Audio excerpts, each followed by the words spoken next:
July charter বাস্তবায়নের পর ডিসেম্বরে হতে পারে জাতীয় নির্বাচন। দুবাইয়ে প্রধান উপদেষ্টা বললেন, ভুয়া ভোট দিয়ে সব প্রতিষ্ঠান ধ্বংস করেছে বিগত সরকার। আগে স্থানীয় সরকার নির্বাচন চায় জামায়াত, সংস্কার ছাড়া সংসদ ভোটে না। নির্বাচন বিলম্বে দেশকে ভঙ্গুর করার পরিকল্পনা দেখছে বিএনপি, আনুপাতিক ভোটের প্রস্তাব নাকচ। বন্দি বিনিময় চুক্তির আওতায় শেখ হাসিনাকে ফেরাতে ভারতে নথি পাঠিয়েছে সরকার। জুলাই গণহত্যা নিয়ে জাতিসংঘ প্রতিবেদনকে ঐতিহাসিক দলিল আখ্যা প্রসিকিউশনের। 15 বছরে সব গুম খুনের বিচার দাবি ভুক্তভোগী পরিবারগুলোর, বিলুপ্তি চান র্যাবের। বিশ্ববাসী আয়নাঘর দেখলেও নির্লজ্জের মতো অস্বীকার করছে ফ্যাসিবাদী শক্তি, বললেন উপদেষ্টা আসিফ।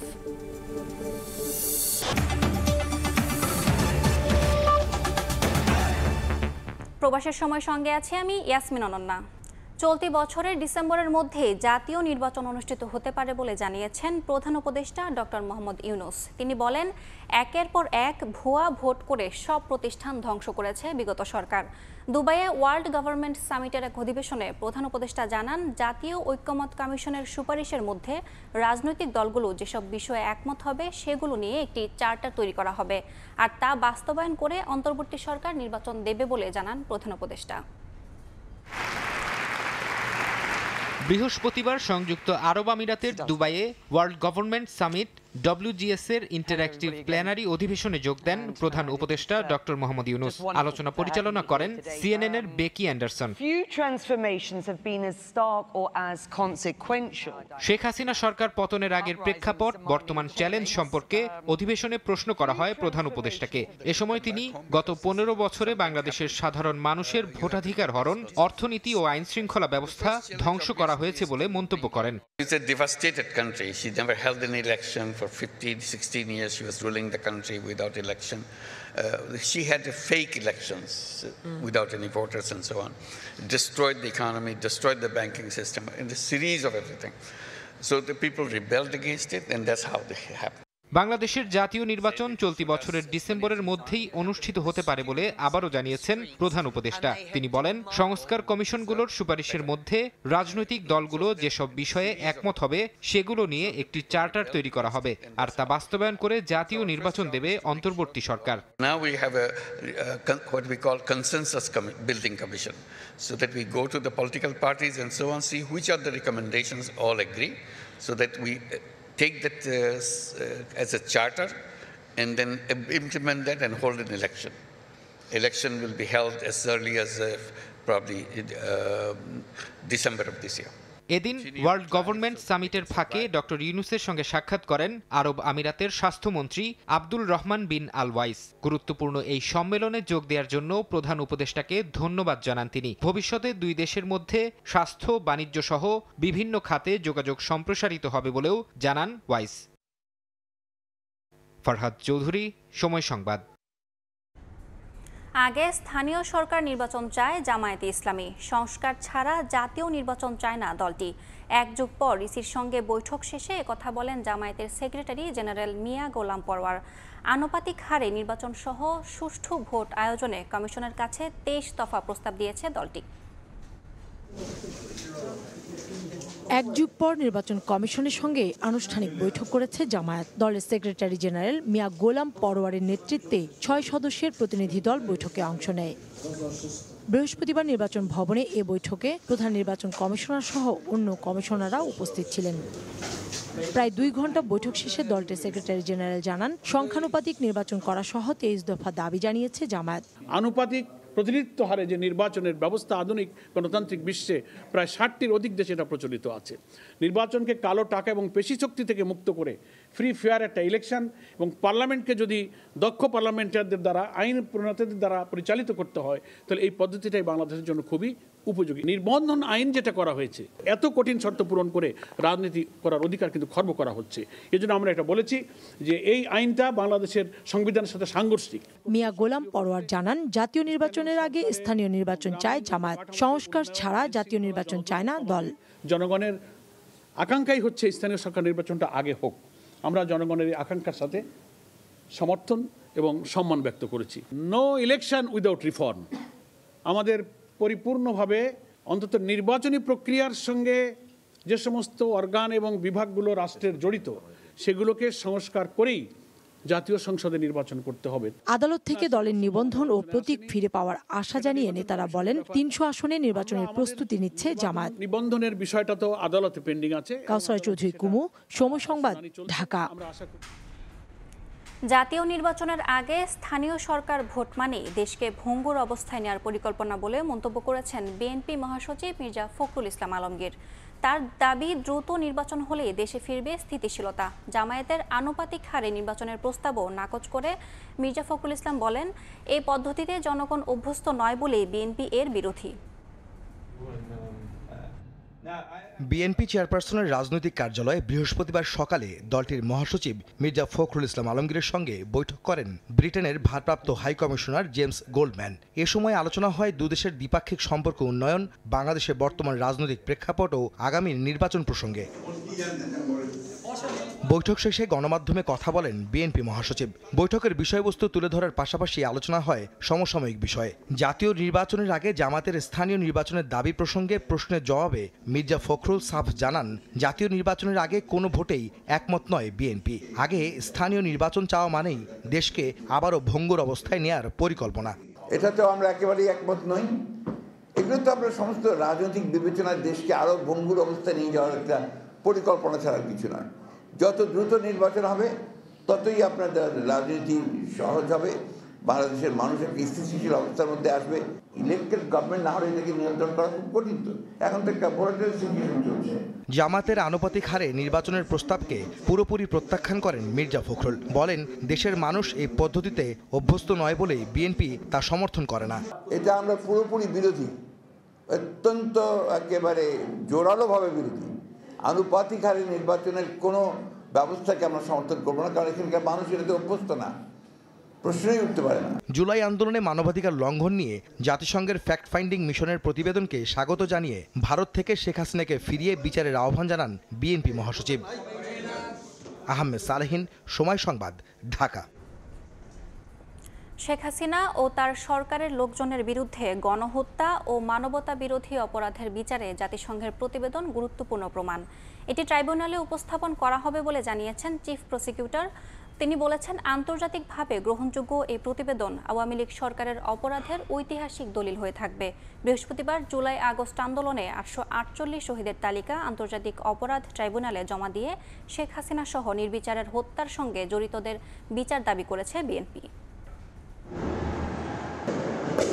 জুলাই গণহত্যা ও মানবতাবিরোধী অপরাধের দায়ে শেখ হাসিনা ও তার সরকারের মন্ত্রী এমপিদের বিচার নিয়ে চাপ বাড়ছে সরকারের ওপর, কিন্তু এখন পর্যন্ত একটি মামলারও তদন্ত শেষ হয়নি। জাতিসংঘের ফ্যাক্ট ফাইন্ডিং মিশনের প্রতিবেদনের নানা দিক এবং গোপন বন্দিশালা আয়নাঘর নিয়ে এক ব্রিফিংয়ে আন্তর্জাতিক অপরাধ ট্রাইব্যুনালের চিফ প্রসিকিউটর বলেন, জুলাই আগস্টে ঘটে যাওয়া মানবতাবিরোধী অপরাধের অকাট্য প্রমাণ এই প্রতিবেদন, যা কাজে লাগবে বিচারে। এইটা মানবতা বিরোধী অপরাধের পক্ষে একটা সুস্পষ্ট এবং অসম্ভব জোরালো একটা প্রমাণ।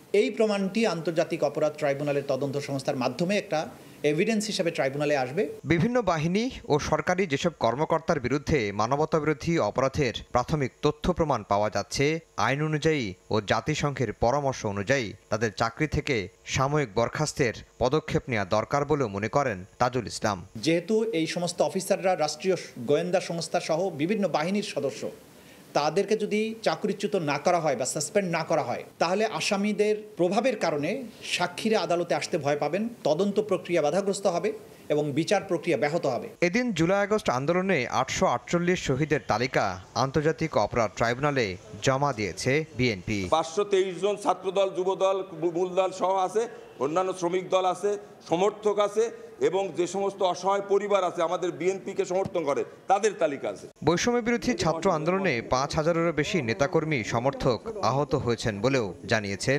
বিএনপির প্রতিনিধি দল। সারা বাংলাদেশে। আফজাল হোসেন, সময় সংবাদ, ঢাকা।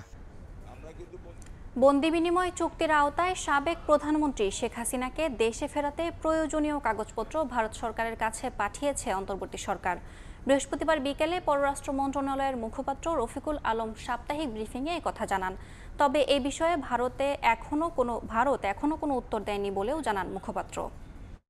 সাবেক প্রধানমন্ত্রী শেখ হাসিনাকে ফিরিয়ে আনার জন্য এক্সট্রাডিশন ট্রিটির অধীনে সংশ্লিষ্ট মন্ত্রণালয় থেকে প্রাপ্ত চুক্তিতে উল্লেখিত প্রয়োজনীয় ডকুমেন্টস ও তথ্যাদি ভারত সরকারকে প্রেরণ করা হয়েছে। জাতিসংঘের এই প্রতিবেদনে যে অংশটুকু পাবলিকলি এসেছে যে কোনো মানুষের মনে নাড়া দেওয়ার জন্য যথেষ্ট চাপ তৈরি হবে কি না, এটা আপনি আমার এই স্টেটমেন্ট থেকে ডিডিউস করতে পারবেন।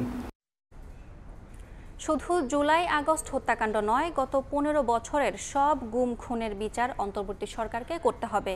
বৃহস্পতিবার বিকেলে প্রেস ক্লাবে এক আলোচনা সভায় এ দাবি জানিয়েছেন মানবাধিকার কর্মীরা। পাশাপাশি ডিজিএফআই ও র্যাবকে বিলুপ্ত করারও দাবি জানান তারা।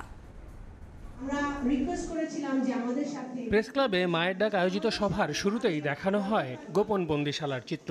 এ সময় এগুলোর বর্ণনা তুলে ধরেন প্রধান উপদেষ্টার সঙ্গে আয়নাঘর পরিদর্শনে যাওয়া সাংবাদিক তাসনিম খলিল। এটার অফিসিয়াল নাম হলো জয়েন্ট ইন্টারোগেশন সেল, যেটার সাংকেতিক নাম বা কোড নেম হলো আয়নাঘর। গুম হওয়ার পর এখনো যারা ফেরেননি তাদের স্বজনরাও উপস্থিত ছিলেন এই সভায়। তাদের কেউ কেউ 10-12 বছর ধরে আছেন বাবা কিংবা ভাইয়ের অপেক্ষায়।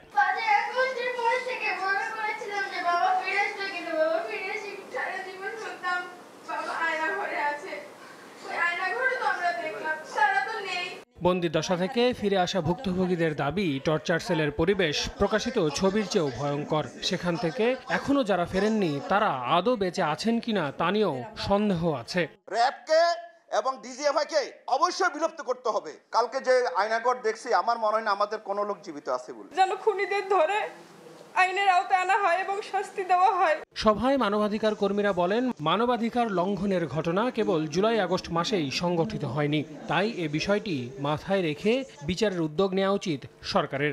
যে জাতিসংঘকে তার যে ফ্যাক্ট ফাইন্ডিং মিশন সেটা এক্সটেন্ড করতে বলা হোক, এটা বাংলাদেশ সরকার থেকে বলতে পারে। যে দায় শেখ হাসিনার আছে, সেই দায়ের বিচার যদি আগামী রাষ্ট্রের প্রতিনিধিগণ যদি করতে না পারেন, তাহলে ধরে নিতে হবে এই মানবতা বিরোধী অপরাধের ধারাবাহিকতা চলছে।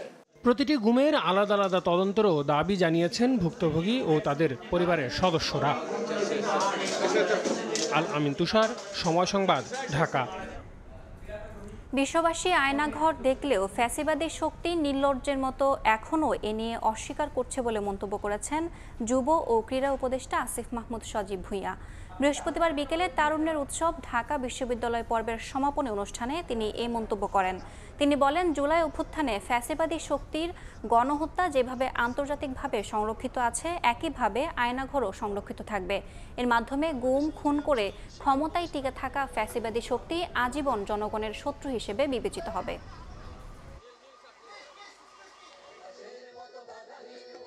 আপনারা দেখেছেন, যখন পুরো বিশ্ববাসী আয়নাঘর দেখলো, তারপরেও ফ্যাসিবাদী শক্তি সেটা অস্বীকার করার মতো নির্লজ্জ অবস্থান নিচ্ছে। কিন্তু সেটা করে আসলে কোনো লাভ হবে না, কারণ ইতিমধ্যেই জুলাই গণ অভ্যুত্থানে তাদের গণহত্যা ইন্টারন্যাশনালি ডকুমেন্টেড এবং প্রকাশিত হয়েছে, এবং এই আয়নাঘরও ইন্টারন্যাশনালি ডকুমেন্টেড এবং প্রকাশিত হবে। এলিট ফোর্স র্যাব ও টেলিযোগাযোগ নজরদারির সংস্থা এনটিএমসি বিলুপ্তির জন্য জাতিসংঘের সুপারিশকে স্বাগত জানিয়ে স্বরাষ্ট্র উপদেষ্টা বলেছেন, পর্যালোচনার পর এ বিষয়ে চূড়ান্ত সিদ্ধান্ত নেওয়া হবে। এদিকে অন অ্যারাইভাল ও ট্রানজিট ভিসা আরও সহজ করতে অনলাইন অ্যাপ উদ্বোধন করা হয়েছে। 14টি দেশের নাগরিকরা এই সুবিধা পাবেন বলে জানান উপদেষ্টা। র্যাপিড অ্যাকশন ব্যাটালিয়ন, সংক্ষেপে র্যাব, সন্ত্রাস দমন, বিশেষ অস্ত্র অভিযান, দেশি বিদেশি গুরুত্বপূর্ণ ব্যক্তিদের নিরাপত্তা দেয়া সহ রাষ্ট্রীয় সম্পত্তি সুরক্ষায় আত্মপ্রকাশ ঘটে এই বিশেষ বাহিনীর। আইন শৃঙ্খলা রক্ষায় দেশের বিভিন্ন বাহিনী নিয়োজিত থাকার পরেও র্যাব গঠনের পর থেকেই শুরু হয় আলোচনা সমালোচনা। বিশেষ করে গত 15 বছরে গুম খুন, বিচার বহির্ভূত হত্যাকাণ্ড সহ নানা বেপরোয়া কর্মকাণ্ডের অভিযোগ ওঠে বাহিনীটির বিরুদ্ধে। এমন পরিস্থিতিতে বুধবার র্যাব বিলুপ্তির জন্য আনুষ্ঠানিকভাবে সুপারিশ জানায় জাতিসংঘ।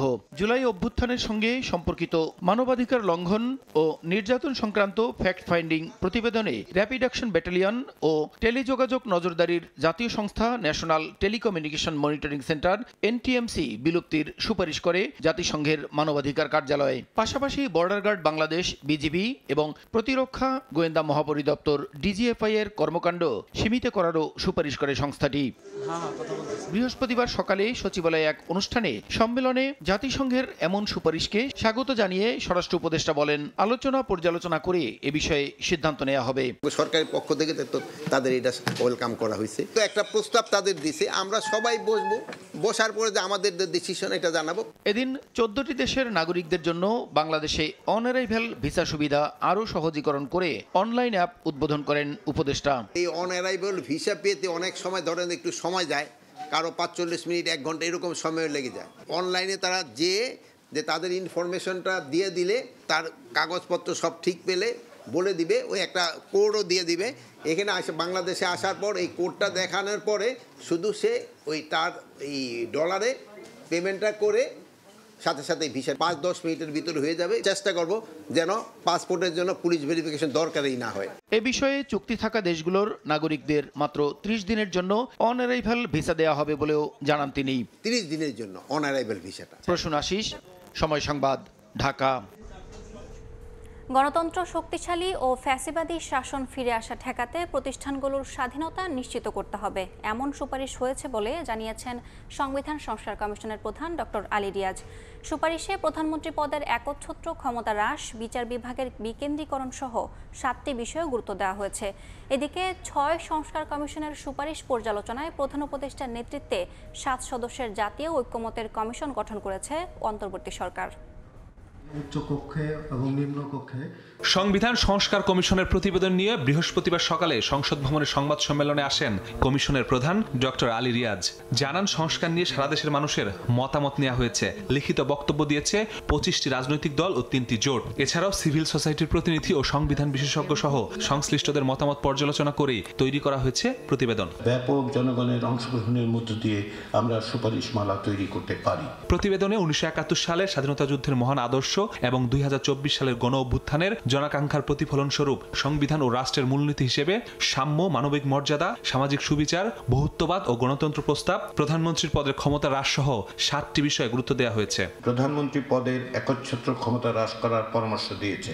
অন্তর্বর্তী সরকার কাঠামোর সুনির্দিষ্ট প্রস্তাব উপস্থাপন করেছে। বিচার বিভাগের বিকেন্দ্রীকরণের প্রস্তাব করেছে। শক্তিশালী স্থানীয় সরকার ব্যবস্থা সুনিশ্চিতকরণের জন্য কোন ধরনের পদক্ষেপ নেওয়া দরকার সে বিষয়ে পরামর্শ দিয়েছে। ভবিষ্যতে ফ্যাসিবাদী শাসনের আশঙ্কা মোকাবেলায় ক্ষমতাসীনদের জবাবদিহিতার জন্য প্রতিষ্ঠান তৈরির সুপারিশ করা হয়েছে। একই সঙ্গে 21 বছর হলেই নির্বাচন করতে পারবে বলেও মত দেওয়া হয়েছে। শক্তিশালী গণতন্ত্র তৈরি এবং তাকে স্থায়ী করতে হলে ভবিষ্যতে ফ্যাসিবাদী শাসনের আশঙ্কা মোকাবেলার উপায় হচ্ছে ক্ষমতাসীনদের জবাবদিহিতার জন্য প্রতিষ্ঠান তৈরি করা, সেগুলোর স্বাধীনতা নিশ্চিত করা এবং স্থানীয় পর্যায় থেকে শাসন ব্যবস্থার সর্বস্তরে নাগরিকদের অংশগ্রহণের নিশ্চয়তা বিধান করতে। এদিকে 6 সংস্কার কমিশনের সুপারিশগুলো নিয়ে অধিক পর্যবেক্ষণ ও পর্যালোচনার জন্য প্রধান উপদেষ্টার নেতৃত্বে 7 সদস্যের জাতীয় ঐক্যমত্যের কমিশন গঠন করেছে অন্তর্বর্তী সরকার। মাসুদুর রহমান, সময় সংবাদ, ঢাকা। মৌখিকভাবে নয়, বরং রাজনৈতিক ও বিচারিক প্রক্রিয়ায় আওয়ামী লীগ নিষিদ্ধের পক্ষে জাতীয় নাগরিক কমিটি। বৃহস্পতিবার বিকেলে সিলেটে ফ্যাসিবাদী ব্যবস্থার বিলুপ ও নতুন রাজনৈতিক বন্দোবস্ত বাস্তবায়নের লক্ষ্যে প্রতিনিধি সভা শেষে একথা জানান সংগঠনটির মুখপাত্র সামান্তা শারমিন। নতুন রাজনৈতিক দলের আত্মপ্রকাশ শুধু নির্বাচনের জন্য নয়, বরং রাষ্ট্রের কল্যাণে জন আকাঙ্ক্ষা ও দাবি পূরণের জন্য কাজ করবে বলেও জানান তিনি। শেখ হাসিনাকে খুনি এবং ফ্যাসিস্ট আকারে বিচার করা হোক, শেখ হাসিনার যে দল আওয়ামী লীগ সেটাকেও দল হিসেবে বিচার করা হোক এবং আওয়ামী লীগের সাথে সংশ্লিষ্ট সকল ব্যক্তিবর্গের যদি কোনো অপরাধ থেকে থাকে তারও বিচার করা হোক। শুধুমাত্র মুখের কথায় আর কোনো হঠকারীভাবে নিষিদ্ধের পক্ষে আমরা না, একে বিচারিক প্রক্রিয়ার মাধ্যমে আসলে ওই প্রক্রিয়া আমাদের যেতে হবে। গাজীপুরে আওয়ামী লীগ সন্ত্রাসীদের হামলায় শহীদ আবুল কাশেমের দাফন সম্পন্ন হয়েছে। বৃহস্পতিবার বিকেলে গাছার করমেশ্বর এলাকায় তৃতীয় জানাজা শেষে পারিবারিক গোরস্থানে বাবার কবরের পাশে তাকে সমাহিত করা হয়। এ সময় এলাকাবাসী তার আত্মার মাগফিরত কামনায় দোয়া করেন। এর আগে বেলা 11টায় শহরের রাজবাড়ী মাঠে জানাজা অনুষ্ঠিত হয়। এতে বৈষম্য বিরোধী ছাত্র আন্দোলন, বিএনপি, জামায়াত সহ ফ্যাসিবাদ বিরোধী সংগঠনের নেতাকর্মীরা অংশ নেন। এ সময় আওয়ামী লীগকে সন্ত্রাসী রাজনৈতিক দল আখ্যা দিয়ে নিষিদ্ধের দাবি জানান অনেকে। শেখ হাসিনাকে দেশে ফিরিয়ে বিচার নিশ্চিতের দাবিও জানান তারা। দেশকে যে কোনো মূল্যে ফ্যাসিবাদ মুক্ত করার অস্বীকার ব্যক্ত করেন বৈষম্য বিরোধীরা।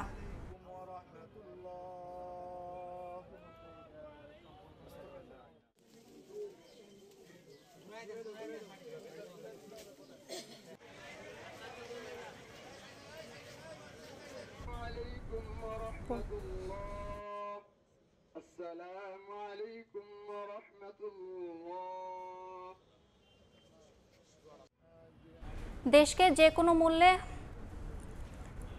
মূল্যে ফ্যাসিবাদ মুক্ত করার অঙ্গীকার ব্যক্ত করেন বৈষম্য বিরোধীরা।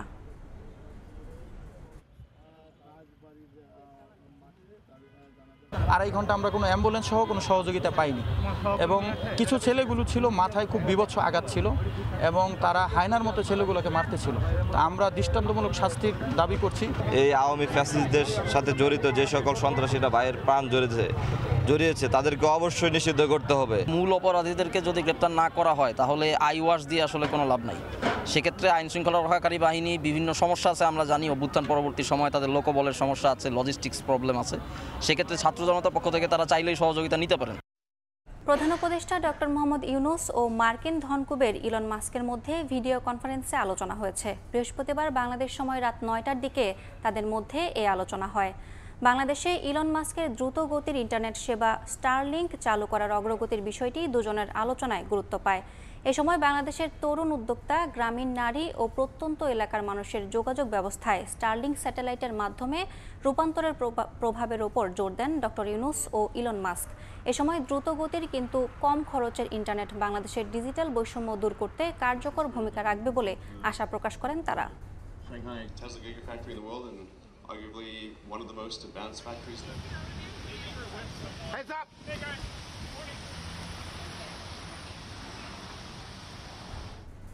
আওয়ামী লীগ সরকারের প্রভাবশালী সাবেক অর্থমন্ত্রী আ.হ.ম মোস্তফা কামাল সহ তার পরিবারের বিরুদ্ধে প্রায় ১,০০০ কোটি টাকার সন্দেহজনক লেনদেনের প্রমাণ পেয়েছে দুদক। একই সঙ্গে প্রায় ২০০ কোটি টাকার অবৈধ সম্পদের তথ্য পেয়ে আলাদা ৪ মামলা করেছে সংস্থাটি।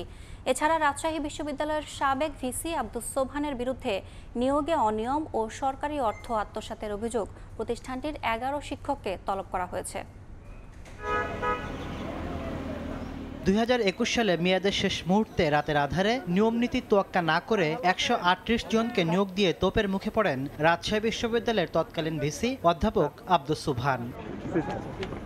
ঘটনার ৪ বছর পর এবার সেই দুর্নীতির রেশ ধরে সাবেক প্রভিসি আনন্দ কুমার সাহা বিশ্ববিদ্যালয়ের শিক্ষক হিসেবে নিয়োগ পাওয়া সুবহানের মেয়ে ও মেয়ের জামাইসহ ১১ জনকে ১৬ ও ১৭ ফেব্রুয়ারি তলব করেছে দুদক।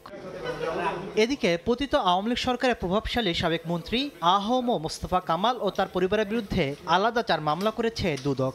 টানা ১০ বছর মন্ত্রিত্ব সামলানো লোটাস কামালের বিরুদ্ধে ২৭ কোটি টাকার অবৈধ সম্পদ ও ৪৪৬ কোটি টাকার সন্দেহজনক লেনদেনের প্রমাণ পেয়েছে দুদক। আর খেলার জগতে আলোচিত মুখ মেয়ে নাফিসা কামালের সন্দেহজনক লেনদেনের তথ্য পেয়েছে প্রায় ২০০ কোটি টাকার।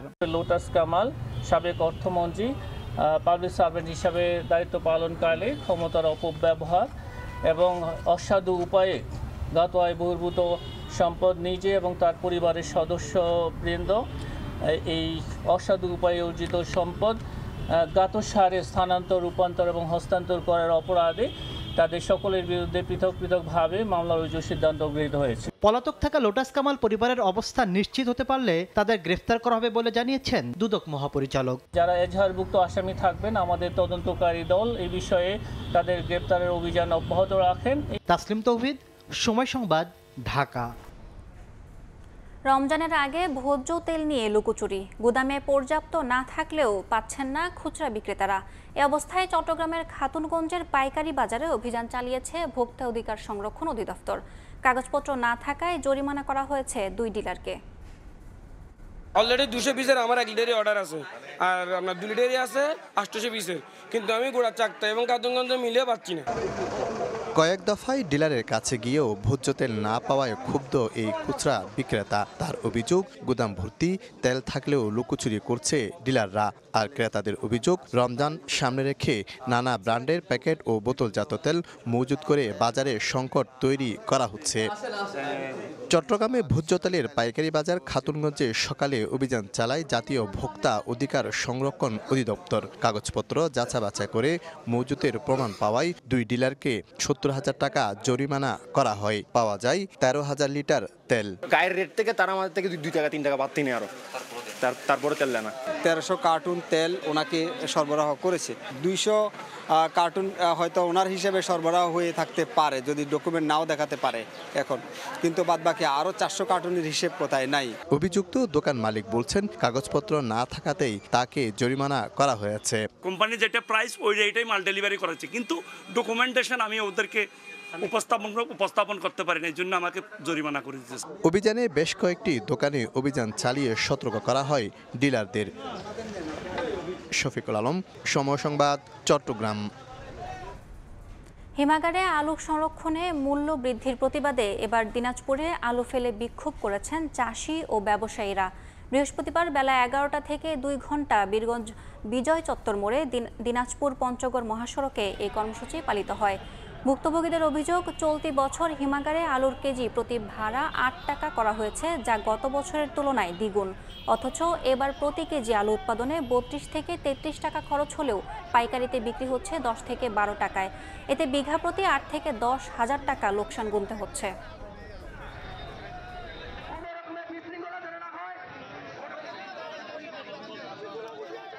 রাজধানীর মানিক মিয়া অ্যাভিনিউয়ে ঠাকুরগাঁও সরকারি বালক উচ্চ বিদ্যালয়ের প্রাক্তন শিক্ষার্থীদের পুনর্মিলনী অনুষ্ঠিত হয়েছে। বৃহস্পতিবার বিকেলে এ অনুষ্ঠানে পিঠা উৎসব ও সাংস্কৃতিক অনুষ্ঠানের আয়োজন করা হয়। এতে অংশ নেন সমাজের প্রতিষ্ঠিত স্কুলটির প্রাক্তন শিক্ষার্থীরা। সেচ ভবন প্রাঙ্গণ পরিণত হয় নানা বয়সী শিক্ষার্থীদের মিলন মেলায়। অনুষ্ঠানের মধ্যমণি হিসেবে উপস্থিত ছিলেন বিদ্যালয়টির প্রাক্তন শিক্ষার্থী বিএনপি মহাসচিব মির্জা ফখরুল ইসলাম আলমগীর। এ সময় পুরো প্রাঙ্গণ জুড়ে তৈরি হয় আবেগঘন পরিবেশ। পুরনো বন্ধুদের সঙ্গে খোশ গল্পে মেতে ওঠেন বিএনপি মহাসচিব।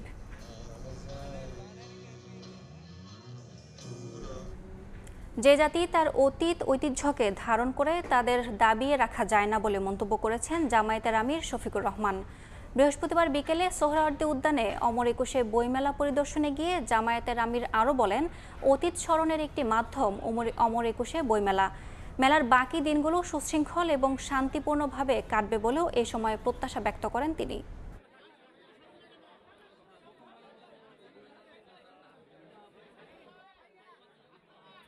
যে জাতি তাদের অতীত এবং ঐতিহ্যকে ধারণ করে, স্মরণ করে, সম্মান করে, সেই জাতি সামনের দিকে এগিয়ে যেতে পারে।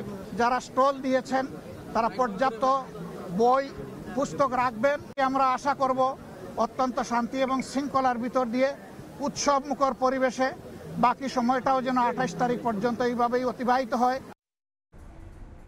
আগামী 3 মাসের জন্য 13টি সাংস্কৃতিক কর্মপরিকল্পনা ঘোষণা করে আত্মপ্রকাশ করেছে বৈষম্য বিরোধী ছাত্র আন্দোলনের সাংস্কৃতিক সেল। বৃহস্পতিবার বিকেলে রাজধানীর শাহবাগে বক্তব্য, নাচ, গান আর কবিতা আবৃত্তির মাধ্যমে এই সেলের কার্যক্রম আনুষ্ঠানিকভাবে শুরু করার ঘোষণা দেওয়া হয়। অনুষ্ঠানে বক্তারা বলেন, বাংলাদেশের বহুমাত্রিক বৈচিত্র্যময় সংস্কৃতিকে ধারণ করে সংস্কৃতিমনা নাগরিক তৈরি করতে কাজ করে যাবে এই সেল। সাংস্কৃতিক অঙ্গন মুজিববাদকে দূরে রেখেছিল। আমরা বৈষম্য বিরোধী যে সংস্কৃতি, সেই সংস্কৃতিগুলো। রাজধানীর মিরপুরে জুলাই আন্দোলনে হত্যা মামলার আসামিরা নিজেদের রক্ষায় শিক্ষার্থীদের বিরুদ্ধে লুটপাটের গুজব ছড়াচ্ছে বলে অভিযোগ করেছে বৈষম্য বিরোধী ছাত্র আন্দোলন।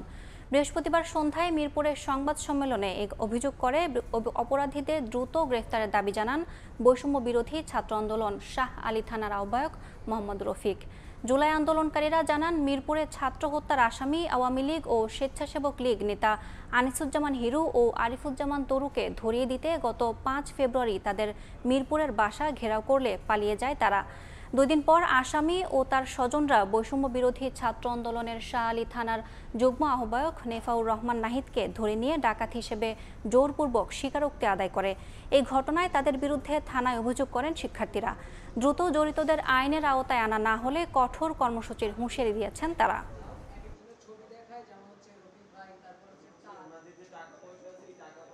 খোঁজ পাইল যে আমরা কেউ এলাকায় নাই, ওই মুহূর্তে তার তরুর শেল্টারে, শীতল হিরুতরুর শেল্টারে নাহিদকে নিয়ে মারধর করে এবং বিভিন্ন হুমকি ধামকি দিয়ে একটা মিথ্যা স্টেটমেন্ট দিয়ে তারপরে তাকে ওখানে বলছে যে তুমি যদি এই স্টেটমেন্ট না দাও তাহলে তোমার যা দেখার দেখে নিতে পারবো। পরিকল্পিতভাবে আমাদের লুটেরা আমাদের সমন্বয়কদের চাঁদাবাজ বলে আখ্যায়িত করে বিভিন্ন জায়গায় শেয়ার দিছে। বিভিন্ন দলের যারা বর্তমানে রাজনীতিতে আসতে চায়, যারা ক্ষমতা আসতে চায়, যারা এই ধরনের দাবি জানাইছে, আমি তাদেরও বিচার চাই এবং প্রশাসন এই সম্পর্কে কী ভূমিকা গ্রহণ করে এটা আমরা দেখবো। না হয় আমরা মিরপুরে মানববন্ধন ডাক দিব, আমরা মিরপুর ব্লকেট করব। জুলাই অভ্যুত্থানে বেসরকারি বিশ্ববিদ্যালয় থেকে 22 জন শহীদের তালিকা প্রকাশ করেছে private university national association of Bangladesh PUNAB. বৃহস্পতিবার জাতীয় প্রেস ক্লাবে সংবাদ সম্মেলনে এই তালিকা প্রকাশ করা হয়। বিভিন্ন তথ্য উপাত্ত যাচাই বাছাইয়ের মাধ্যমে নর্দার্ন বিশ্ববিদ্যালয়ের শিক্ষার্থী শহীদ আসিফ হানানকে বেসরকারি বিশ্ববিদ্যালয়ের প্রথম শহীদ বলে স্বীকৃতি দেয় পুনাব। বেসরকারি বিশ্ববিদ্যালয়ের শিক্ষার্থীরা জুলাই আন্দোলনে অগ্রণী ভূমিকা পালন করার পরও আহত অনেকেই চিকিৎসাজনিত অবহেলায় ভুগছেন বলেও জানিয়েছে সংগঠনটি। এ সময় সংশ্লিষ্টদের কাছে বেসরকারি বিশ্ববিদ্যালয়ের শিক্ষার্থীদের আত্মত্যাগের যথাযথ মূল্যায়ন ও আহতদের সুচিকিৎসা নিশ্চিতের আহ্বান জানানো হয়।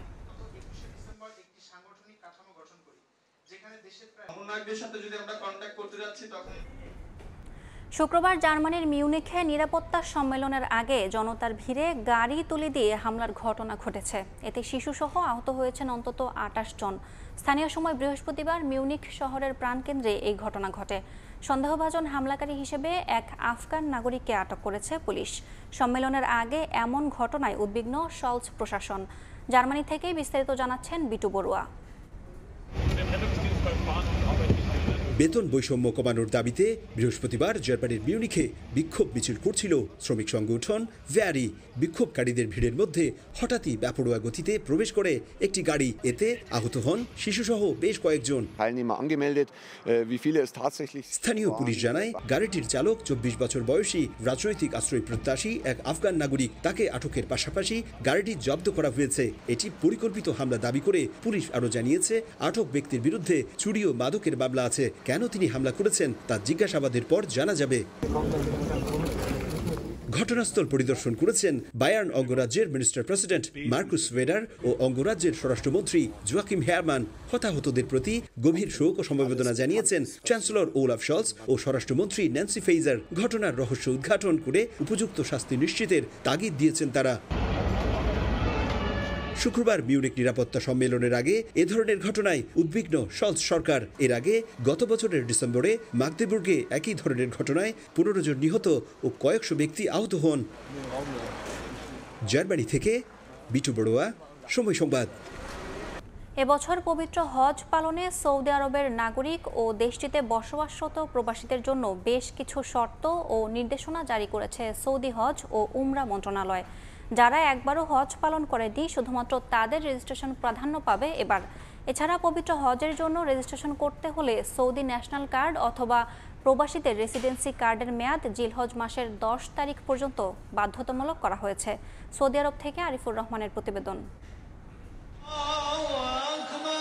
সৌদি আরবের নাগরিক ও দেশটিতে বসবাসরত বিভিন্ন দেশের প্রবাসীদের জন্য পবিত্র হজ পালনের ক্ষেত্রে বেশ কিছু শর্ত ও নির্দেশনা জারি করেছে সৌদি হজ ও ওমরা মন্ত্রণালয়। নির্দেশনায় বলা হয়েছে যারা একবারও হজ পালন করেননি কেবল তাদের রেজিস্ট্রেশন প্রাধান্য পাবে এবার। তবে হজ যাত্রীদের গাইডের জন্য এই শর্ত শিথিল থাকবে।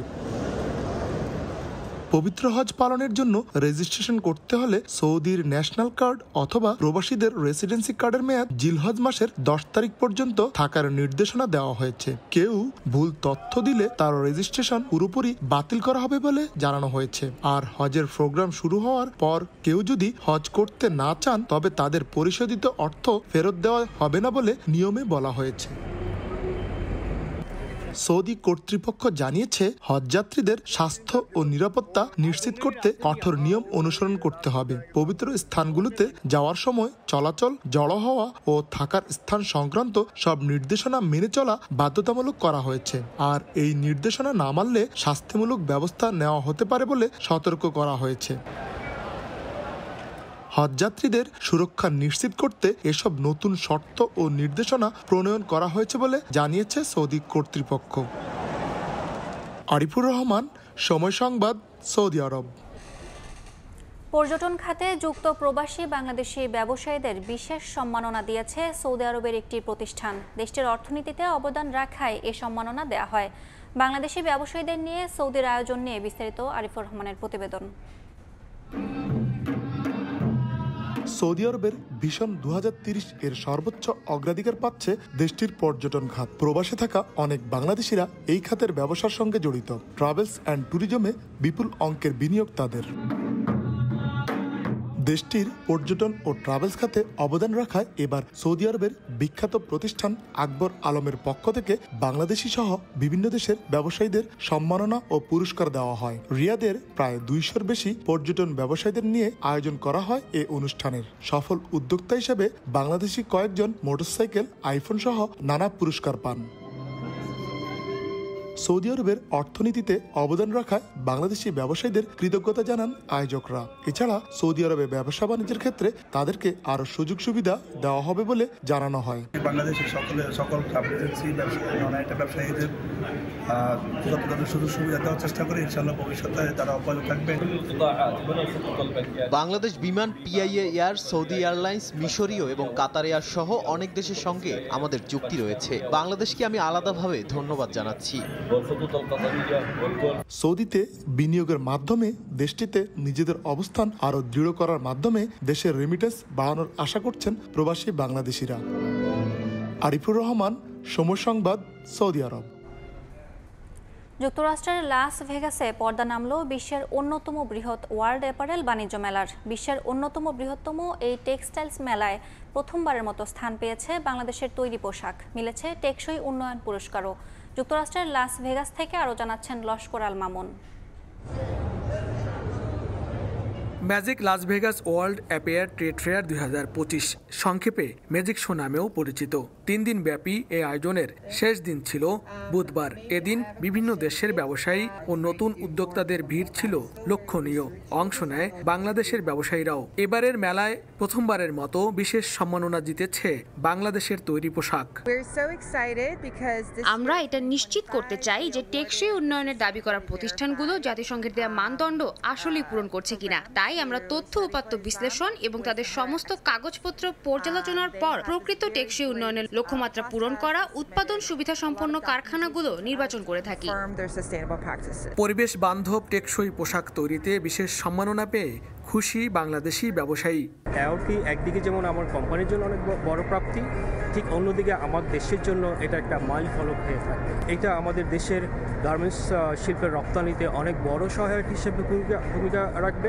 টেকসই উন্নয়ন নিশ্চিতে দেয়া লক্ষ্যমাত্রা পূরণ করায় বাংলাদেশের 4টি তৈরি পোশাক প্রদর্শন করা হয় এবারের আয়োজকদের প্রদর্শনীতে। অনেকগুলো দেশের পণ্য আছে। আমার কাছে খুবই গর্বিত, আনন্দিত লাগছে যে এই কোম্পানিটির পণ্য এখানের শোকেসে শো করলো। আমেরিকান কটন দিয়ে যখন আমরা বাংলাদেশে গার্মেন্টস বানাই তখন ওইটা চারিদিকে বেনিফিট হয় আর কি। সো আমেরিকান কাস্টমাররাও অনেক বেশি পছন্দ করে যখন ওদের প্রোডাক্টে আমেরিকান কটন দিয়ে বানানো হয়, এবং বাংলাদেশি সাইডেও আমাদের মার্কেট অ্যাক্সেস বাড়ে। বিশ্ব বিনোদন নগরী খ্যাত যুক্তরাষ্ট্রের লাস ভেগাসে প্রতি বছর ফেব্রুয়ারি ও আগস্টে অনুষ্ঠিত হয় এই বাণিজ্য মেলা। ব্যবসা বাণিজ্যের বিপুল সম্ভাবনার দুয়ার উন্মোচনে বিশ্বের অন্যতম বৃহৎ এই মেলায় স্বাগতিক যুক্তরাষ্ট্র সহ অংশ নেয় 29টি দেশ। টেক্সটাইল জগতে মেড ইন বাংলাদেশ এক বিশ্বময় পরিচিত নাম। এই সুনামকে আরও বাড়াতে এই মেলায় অংশ নিয়েছে বাংলাদেশি ব্যবসায়ীরা। চলতি বছরের অগস্টে সোর্সিং অ্যাট ম্যাজিকে বসবে এই মেলার দ্বিতীয় আসর। লস্কর আল মামুন, সময় সংবাদ, লাস ভেগাস কনভেনশন সেন্টার, যুক্তরাষ্ট্র। চ্যাম্পিয়ন্স ট্রফিতে অংশ নিতে সংযুক্ত আরব আমিরাত গেল বাংলাদেশের জাতীয় ক্রিকেট দল। বিমানবন্দরে আনুষ্ঠানিকভাবে গণমাধ্যমের সঙ্গে কথা না বললেও ক্রিকেটাররা জানিয়ে গেলেন শিরোপাতেই দৃষ্টি তাদের। দুবাইয়ে একদিনের বিশ্রাম শেষে শনিবার থেকে অনুশীলন শুরু করবেন টাইগাররা। 15 সদস্যের বাইরে থাকা হাসান মাহমুদ ও খালেদ আহমেদ যাবেন শুক্রবার। বিমানবন্দরে ভিড়, হই হুল্লোড়, গণমাধ্যম কর্মী, উৎসুক জনতা মিলেমিশে একাকার। স্বপ্নের চ্যাম্পিয়ন্স ট্রফিতে টাইগারদের স্বপ্নযাত্রা বলে কথা। Captain leading from the front. অন্তত বিমানবন্দরে সবার আগে এসে সেই যথার্থতা প্রমাণ নাজমুল হোসেন শান্তর। ভিড় ঠেলে মাস্কের আড়ালেও বোঝা গেল তার স্মিত হাসি। ব্যাটের রান খরা শান্তর। নিয়মিত সুযোগ মেলেনি বিপিএলেও, তবে 5 দিনের ক্যাম্পের শেষ 2 দিনের ম্যাচ সিনারিওতে শান্ত ছিলেন সাবলীল। মেগা আসরে যার চওড়া কাঁধে বড় স্কোরের দায়িত্ব। এরপর আসলেন মিস্টার ডিপেন্ডেবল। 2027 বিশ্বকাপ না খেললে চ্যাম্পিয়ন্স ট্রফি হয়তো মুশির সম্ভাব্য শেষ আইসিসি ইভেন্ট। রঙিন পোশাকে ক্যারিয়ারের সামনে দাঁড়িয়ে মুশফিক নিশ্চয়ই রাঙাতে চাইবেন তা। বাকিদের অবশ্য টিকিট আরও দেখা মেলেনি। নিজেদের আড়াল করে বিমানবন্দরে ঢুকলেন ভিআইপি টার্মিনাল দিয়ে। রিশাদ, হৃদয়, ইমন, তামিম, সাকিব, নাসুম আর নাহিদ রানা এই 7 তরুণ তুর্কি এলেন বিসিবি একাডেমি হয়ে, যাদের সবাই সদ্য সমাপ্ত বিপিএল এ ছিলেন দারুণ ছন্দে। মিনি বিশ্বকাপ খ্যাত চ্যাম্পিয়ন্স ট্রফিতেও স্রেফ সেই ফর্মটাকে ধরে রাখা চাই। একেবারে শেষে ঢুকলেন টাইগারদের পারফরমেন্স অ্যানালিস্ট নাসির আহমেদ নাসু আর বিসিবি নির্বাচক আব্দুর রাজ্জাক। হেড কোচ সহ কোচিং স্টাফের বাকিরা ঢুকেছেন আগেই। দুবাই পৌঁছে শুক্রবার বিরতি শেষে শনিবার থেকে পুরোদমে শুরু হবে টাইগারদের চ্যাম্পিয়ন্স ট্রফির প্রস্তুতি। এর মাঝে 17 ফেব্রুয়ারি পাকিস্তান শাহিনদের বিপক্ষে খেলবে একটি প্রস্তুতি ম্যাচও।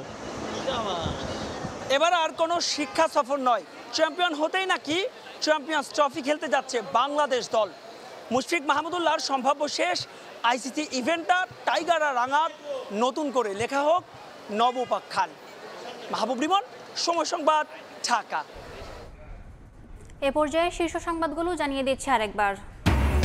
জুলাই চার্টার বাস্তবায়নের পর ডিসেম্বরে হতে পারে জাতীয় নির্বাচন। দুবাইয়ে প্রধান উপদেষ্টা বললেন, ভুয়া ভোট দিয়ে সব প্রতিষ্ঠান ধ্বংস করেছে বিগত সরকার। আগে স্থানীয় সরকার নির্বাচন চায় জামায়াত, সংস্কার ছাড়া সংসদ ভোটে না। নির্বাচন বিলম্বে দেশকে ভঙ্গুর করার পরিকল্পনা দেখছে বিএনপি, আনুপাতিক ভোটের প্রস্তাব নাকচ। এবং বন্দি বিনিময় চুক্তির আওতায় শেখ হাসিনাকে ফেরাতে ভারতে নথি পাঠিয়েছে সরকার। জুলাই গণহত্যা নিয়ে জাতিসংঘ প্রতিবেদনকে ঐতিহাসিক দলিল আখ্যা প্রসিকিউশনের।